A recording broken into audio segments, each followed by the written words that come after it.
Isang mapagpalang araw sa ating lahat. Ako ang inyong lingkod, Elijah Paul John Valdez at welcome sa ating daily devotions. Ang ating verse for the day ay nasa Genesis chapter 2 verse 7. Sinasabi dito na, at nilalang ng Panginoong Diyos ang tao na alabok ng lupa at hiningahan ang kanyang mga butas ng ilong ng hininga ng buhay at ang tao ay naging kaluluwang may buhay. Ang tao ay parehong pisikal at spiritual. Ito ay sumasalamin sa isang karaniwang pag-unawa, lalo na sa relihiyon at pilosopikal na konteksto na nagbibigay diin ng duality ng pag-iral ng tao bilang parehong pisikal na nilalang na may katawan at isang hindi material, spiritual na aspeto. Ang paniniwala na ang espiritu ay nabubuhay pagkatapos ng kamatayan ay isang karaniwang tema sa maraming relihiyon at kultura na nagmumungkahi na ang kakanyahan ng isang tao ay patuloy na umiiral sa kabila ng pisikal na kamatayan.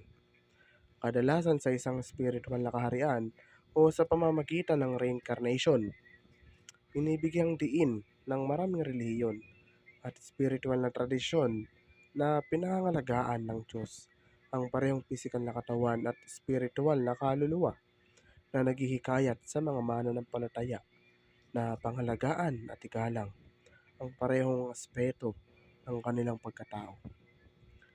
Ang pamumuhunan sa kaharian ng Diyos sa pamamagitan ng pagtutok sa spiritual na paglago at paglilingkod sa iba, ito ay isang paraan upang pahalagahan ang kawalang hanggan dahil nag-aalok ito ng walang hanggang mga gantimpala at isang pamana na higit pa sa mga ari-arian sa lupa. Nangako ang Diyos ng mga pagpapala at isang lugar sa kanyang walang hanggang kaharian para sa mga taong namumuhunan sa kanyang gawain. Ang paglalapat ng buong ebanghelyo sa buong tao, ito rin ay nangangahulugan ng pagsasanib ng buong mensahe ng Biblia na sumasaklaw sa kaligtasan, pagbabago at paglilingkod sa bawat aspeto ng buhay ng isang tao, kabilang ang kanilang pisikal, mental, emosyonal at spiritual na kagalingan.